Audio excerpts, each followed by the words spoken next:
Welcome to 5 Books for Catholics, where an expert selects and explains 5 outstanding books in some aspect of Catholic life, doctrine, or culture.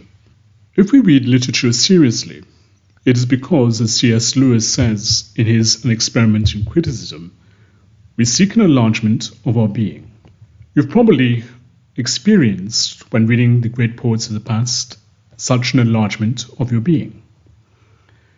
However, poets do not figure prominently, if at all, in the media or public square. Those that do may not strike you as particularly inspiring.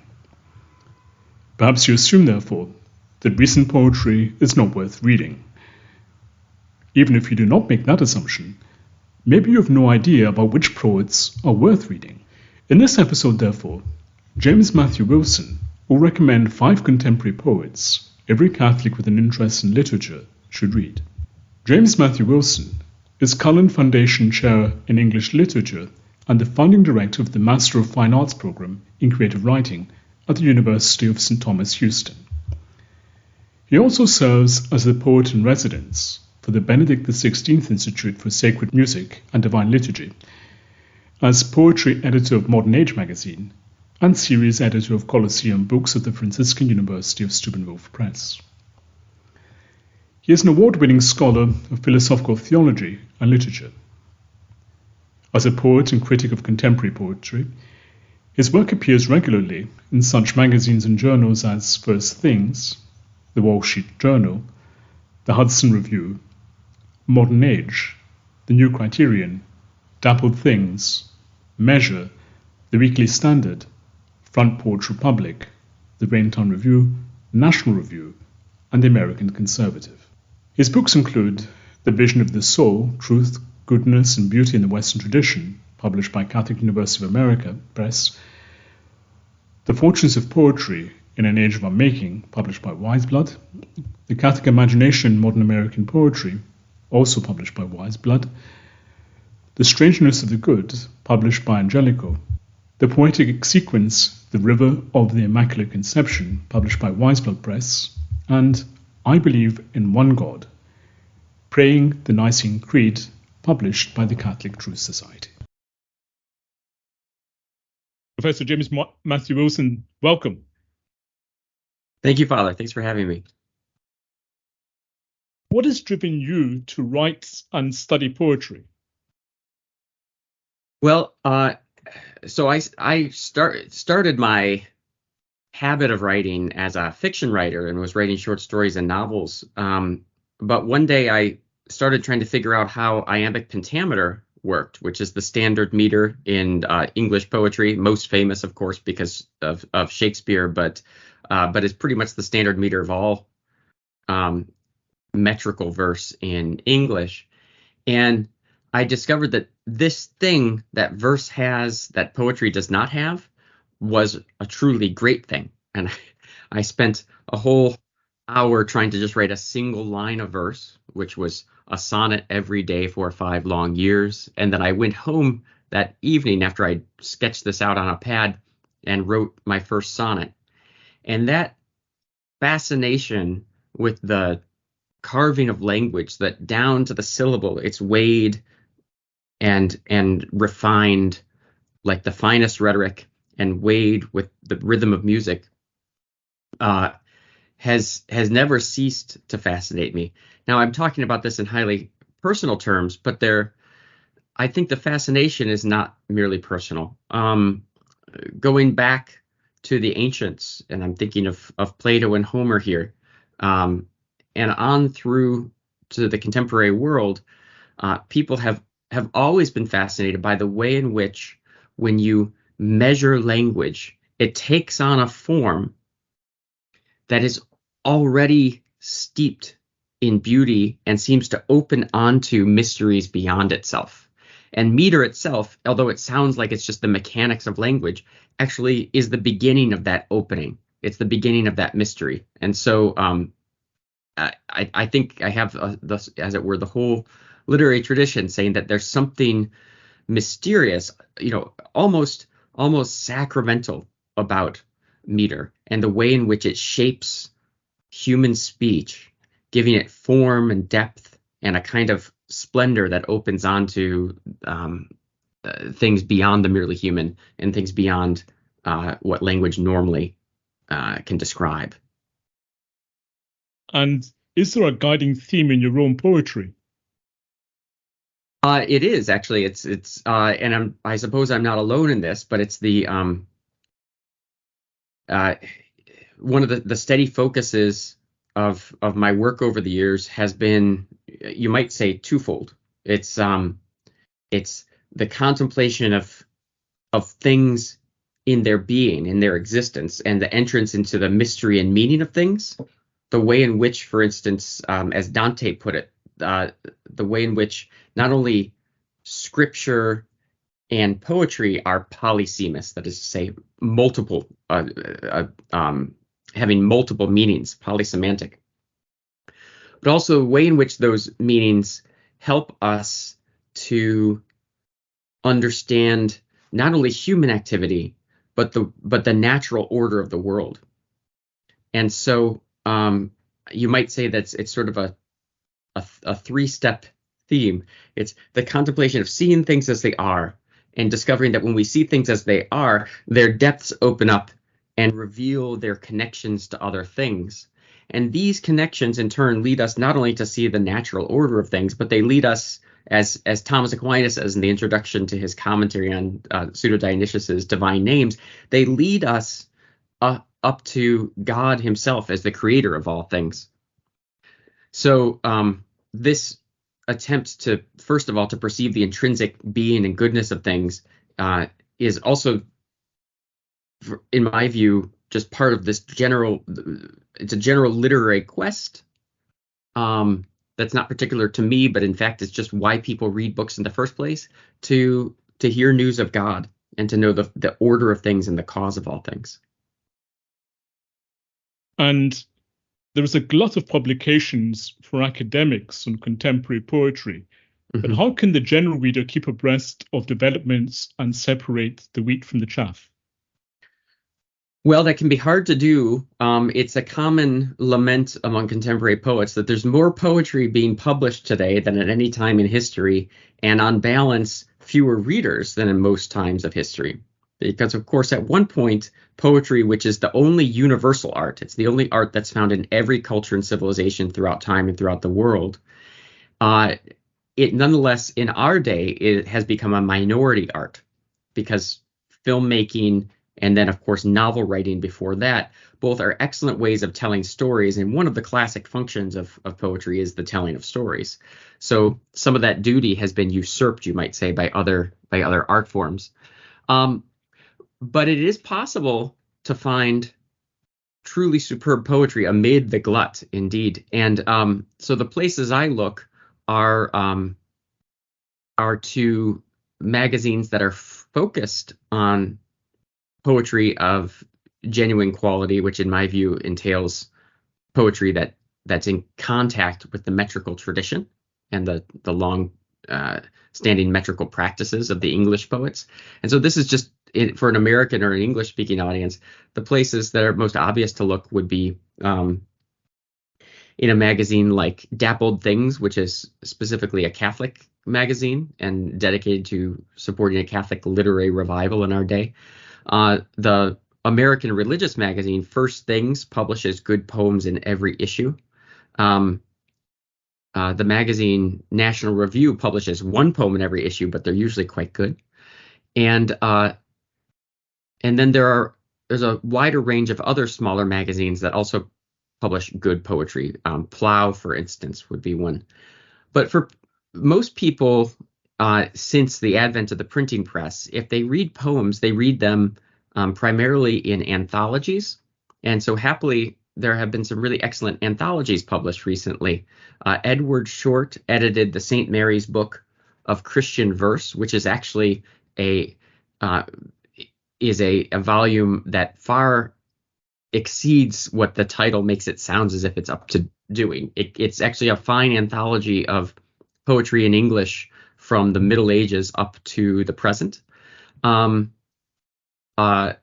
book that my publishing imprint, Coliseum Books, just published was by the American poet Ryan Wilson. He published a book with us called Proteus Bound, which is a book of selected translations from the ancient world up to the turn of the 20th century. And that is itself a kind of marvelous education in the history of poetry. He translates 5 or 6 different languages in the course of the book. And then finally, for people who are interested in contemporary American poetry, Micah Maddox and Sally Thomas recently published a book with Paraclete Press, an anthology called Christian Poetry in America Since 1940. And it is itself a very interesting anthology and readable. It's not that long, so it's about the right length for the casual reader. You mentioned how there's been an expansion of publications and scholarship on contemporary verse, but a diminishing audience. And that's the theme that Dana Gioia discussed in his 1991 article in The Atlantic, Can Poetry Matter? Mm-hmm. It elicited a huge response, both positive and negative. Has the situation changed notably since then, for better or for worse? It has. So at one point, Dana, in the early part of this century, was chairman of the National Endowment for the Arts, and one of his duties or responsibilities in that period was to establish surveys of how much people were reading. And I can at least say that in the United States, the number of people who are regularly reading poetry has somewhere in the neighborhood of tripled over the last 10 years. So there has been an increase. To what that's attributable is, it's not a mystery. There are some good guesses, but I'm not going to, I won't myself try to parse them because I'm not quite certain it's the cause. I will say this: one of the causes must surely be a number of poets taking seriously what Gioia proposed in that essay. And among the things that he was proposing was, first of all, a restoration of real craft in poetry. That poetry not just be a kind of loosely formed prose meditation cut into lines, which is what a lot of poetry looked like in the 1960s, 70s, and 80s in the United States and beyond. 2, he proposed reconnecting poetry, which so many people encounter on the page, with performance.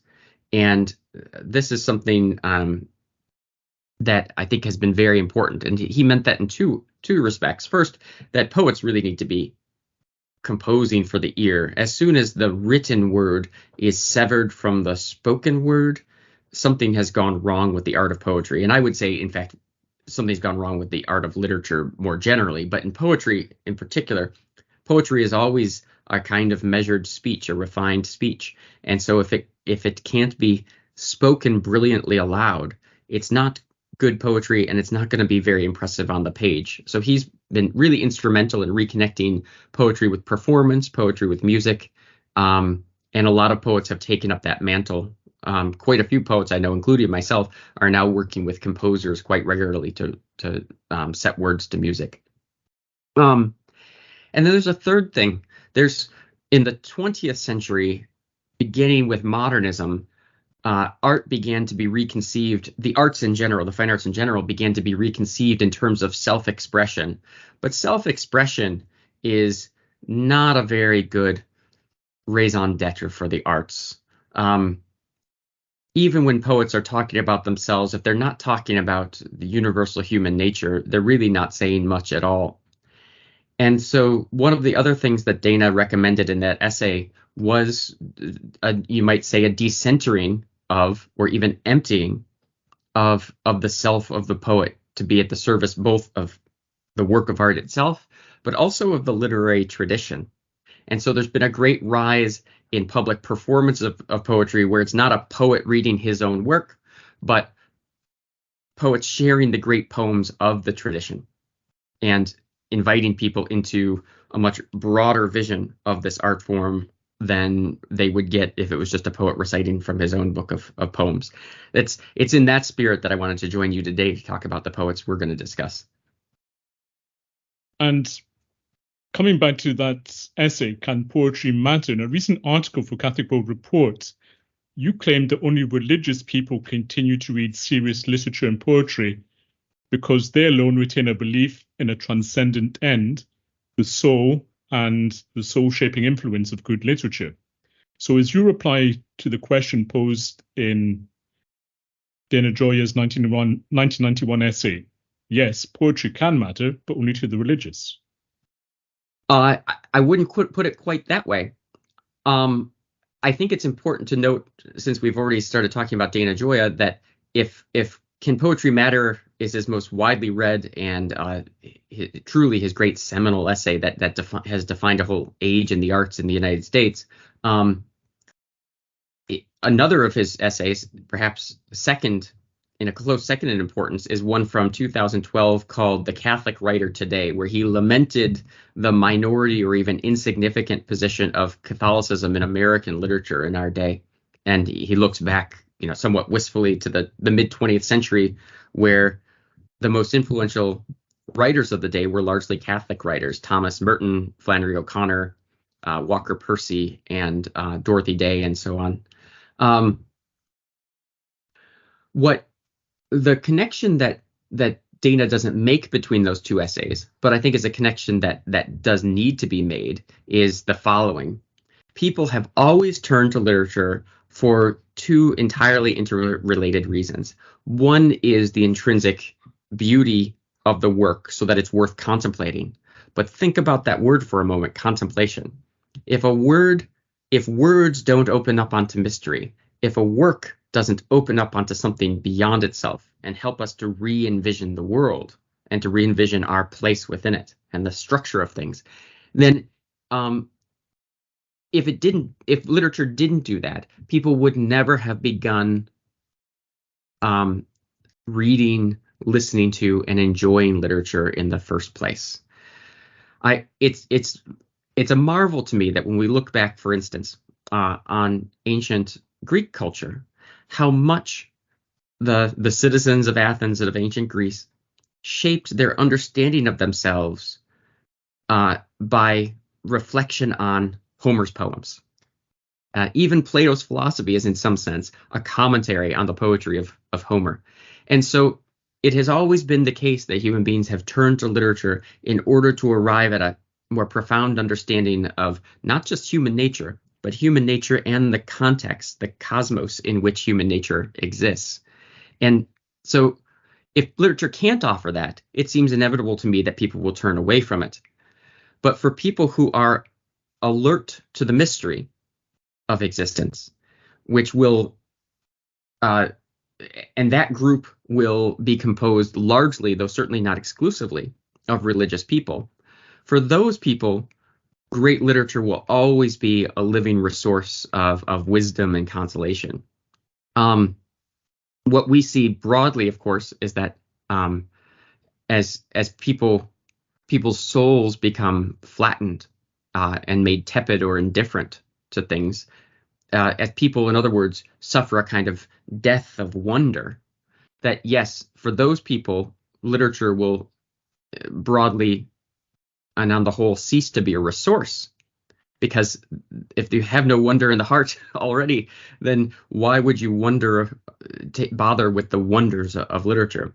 That said, one of the great things about literature is it can awaken tepid souls. That's something that the arts do. And it's why I think, in part, why Pope Benedict said that the only convincing apology for the Catholic faith are the lives of the saints and the works of art that the church has produced. He's not saying that only religious people can appreciate these things. He's saying that these are the things by which people outside of the church first enter into the spiritual life. And I think that history testifies to the truth of those words. And why should we read contemporary poetry? Simply for its beauty, or for its ethical, spiritual, and political value too? For its social criticism, its insight into man's current condition, and the way it immunizes us against the manipulation of ideologues by sharpening our language and thought? Those are excellent.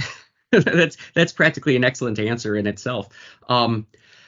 So this is a really important question. If you look at the way in which contemporary people approach the arts, they actually often do it in a bifurcated way. And here's what I mean by that. If you ask someone about their interest in music, um, the majority of people will refer to songs of recent vintage and usually just popular or mass cultural works, pop music, rock music, and they'll have at best a few decades catalog of the great works that they're thinking of, and certainly almost it rarely extends back to the work of the great composers, which is just on a different plane than most pop music. But when it comes to literature, when people have a taste in literature, most often they actually are more interested in the great works of the past, and I think rightly so, because part of the arts is an aspiration to permanence, and the what we generally call the classic works of our literary tradition are works that we want to return to, not just in our own lives again and again, but we want the generations themselves to return to. We want everybody to have read Dante, for instance. We want everybody to have read Homer. And a person can be a well-read, literate person without knowing a single work by a contemporary writer. I don't see that in itself as a problem. I see it as more of a problem when people know only the contemporary and not the tradition than people knowing, as it were, the older tradition, but not necessarily being attuned with the contemporary. That said, there's something distinctive about encountering well-made work from one's contemporaries or near contemporaries, people whose work is reflecting, to some extent at least, the furniture or the texture of the world in which we're still living.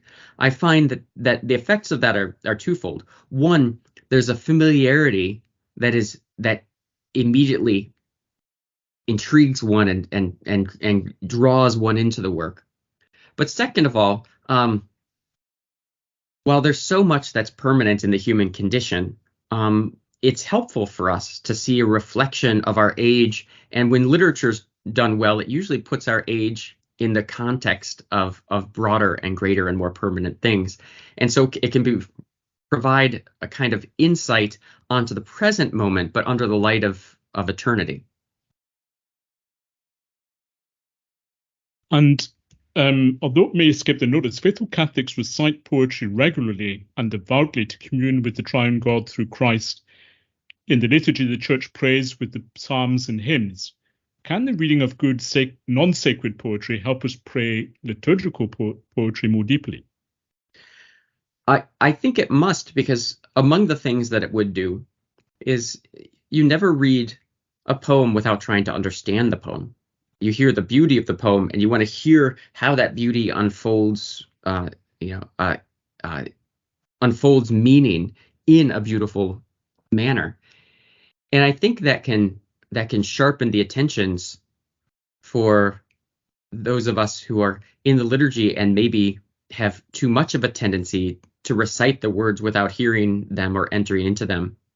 This spring, I ran a retreat or directed a retreat at a Benedictine monastery in St. Louis, Missouri, and I was only doing part of the retreat. Most of the retreat was prayer and silence with the Benedictine monks, but my portion was to talk with the retreatants about the hymns for the Feast of Corpus Christi that Thomas Aquinas wrote, and it was such a delight to go through both the Latin and the English with them, and to show them the ways in which the great saint and angelic doctor was managing to make his own poetry an almost Eucharistic kind of reality, where the human and the divine, the flesh and the spirit, were constantly being dialectically engaged and even at times unified or drawn together in the hymns. It usually took us an hour and 15 minutes to read through those hymns, and they're not very long. So, and sometimes we didn't get through them all. And so I found that a really promising experience for awakening Catholics to the importance of our own liturgical language. some of the poets that you recommend are noted for their adherence to formalism or defense of it. And you've already alluded to what formalism is earlier on. Mm-hmm. Could you just state more explicitly what formalism is? Sure. Yeah. Well, so formalism can have a couple meanings. If you hear me use it, I'm more likely to be using it in the way after which I think you're asking, and that is, uh, as many people know, at the turn of the 20th century and up through the middle of the 20th century, the modernist movement in all of the arts was a great source of disruption and even revolution, and it led to some odd developments. In the visual arts, for instance, there was a turn away from representation towards abstraction. In music, there was a movement towards atonality. And then in poetry, there were several changes that occurred, but the most decisive one was a break with the historic practice of thinking of poetry as literature that is written in verse. And this created, you might say, an identity crisis for modern poetry, because if poetry is not written in verse, then what makes poetry something other than prose that's been sort of diced up into lines? Well, I think there's an argument to be made for free verse poetry, a very strong argument, in fact. However, that strong argument can't overcome the fact that when poets infuse their language or measure their language, chisel their language with meter, that something happens even to the most plain language. And here's just an example I love. In English, probably the best single line of poetry is the opening of Hamlet's soliloquy, "To be or not to be, that is the question." Well, that line, "To be or not to be, that is the question," has the exact same meter as the following line, "The toilet's clogged again. Please call the plumber." A very plain bit of speech indeed. Probably not what most people would think of when they think of poetry. And yet poets such as Robert Frost showed that when you take that plain speech and give it metrical expression, that actually it does become elevated. It does somehow take on a kind of mystery or radiance to itself. That's, I think, I mentioned Robert Frost. I'll stick with him for just a moment. That's one of the great achievements of his book from the modernist period called North of Boston, which is a series of blank verse, so metrical narratives and monologues spoken by rural New England people, farmers mostly. And the book is one of the greatest achievements of American literature, because somehow when plain speech is measured, you don't turn farmers into Hamlet, as it were, but you do give to that plain rural speech a kind of permanent form that makes it worthy of our memorization and attractive to us and fascinating and indeed mysterious. And the poets you've selected seem to combine both technical mastery, literary insights, and their poetry is also infused by Christian, in many cases Catholic faith. Is that the reason you've chosen these 5 poets? Yes, when I was asked to provide a number of poets, the criterion I set was thinking of contemporary poets, by which I mean poets who are either alive now or were living until very recently. But I wanted it to be poets who are just beginning their career, but who have actually fully established themselves and are approaching the end of their careers. And 2 of the poets that I want to talk about are deceased, and then the other 3 are respectively in their 90s, 80s, and 70s. So these are poets who are coming to the end of their career, and we can begin to judge and take the measure of what they've accomplished in their life. The other criterion was twofold: poets who are committed to formal excellence, whether in meter or in free verse, and then secondly, poets who are alive to the wonder and the mystery of human life. and the way in which the drama of our lives opens onto our encounter with the divine. So coming to the first poet, Richard Wilbur, 1921 to 2017, he was the second US poet laureate, a translator of classical French plays, a two-time winner of the Pulitzer Prize for Poetry, among other prizes, and the librettist of Leonard Bernstein's Candide. You've called him the greatest American poet of the second half of the 20th century. That's reason enough to read him, but is it the only reason? Gosh, when the description I gave you of what makes poetry interesting for human beings really doesn't find finer expression in American letters in the 20th century than it does it in Wilbur. Wilbur was, from the very beginning of his career, and he began publishing soon after his return from service in Europe during the Second World War, his contemporaries, all of whom tended to be actually masters of meter, rhyme, and stanza, nonetheless recognized an uncanny power in his poetry. And for many years, he was celebrated and also criticized for the kind of formal perfection of his verse. But some people complain that he didn't take a chance, by which there was formal perfection. It was marmoreal poetry, but without the complaint was, but without any of the sort of the bold explorations that many contemporary poets after modernism had undertaken, or from modernism after and on had taken. But I don't think that was ever an accurate portrayal of his achievement, actually. He not only was one of the great craftsmen of the American 20th century, he was also one of the most profound of poets who had a capacity to express in contemporary language the great drama of the soul. And he was doing that from the very beginning of his career. And is there any collection in particular that you would recommend? Yes. So Wilbur's collected poems from 1943 to 2004 is probably the easiest book to get. He published one more. As you said, he just died in 2017.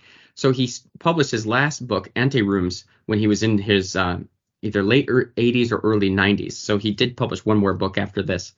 So this is the easiest one to buy. But his single greatest achievement, his most perfect single book, is one he published in the 1950s called Things of This World. In there, you'll find his most important major poems. Interestingly, he was a great poet of his early life and also of his old age. So Things of This World is perhaps his most important and perfect single collection. But some of the poems he wrote in his 70s and 80s actually stand out as among his greatest achievements as well. Is there a poet you would like to read by him? Yes. Here's one. Wilbur spent a year in Rome on a fellowship, and he wrote 6 important poems all set in Rome. And this is, I think, the greatest of them. A Baroque wall fountain in the Via Chiara. And just by way of preface, since when one's hearing a poem for the first time, it can be difficult to take it all in. What we'll hear in this poem is Wilbur describing 2 different fountains, one that's Baroque and one that is austere.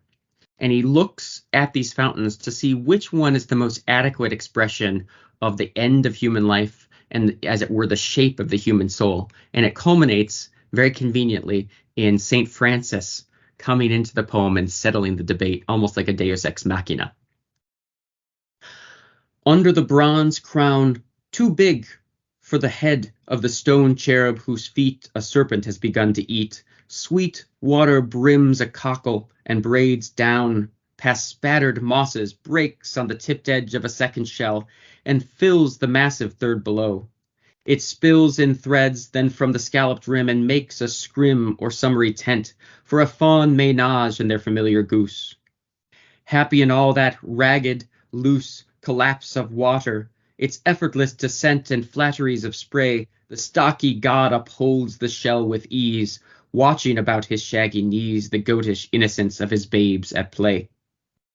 His fauness all the while leans forward slightly into a clambering mesh of water lights, her sparkling flesh in a secular ecstasy, her blinded smile bent on the sand floor of the trefoil pool, where ripple shadows come and go in swift reticulum, more addling to the eye than wine, and more interminable to thought than pleasure's calculus.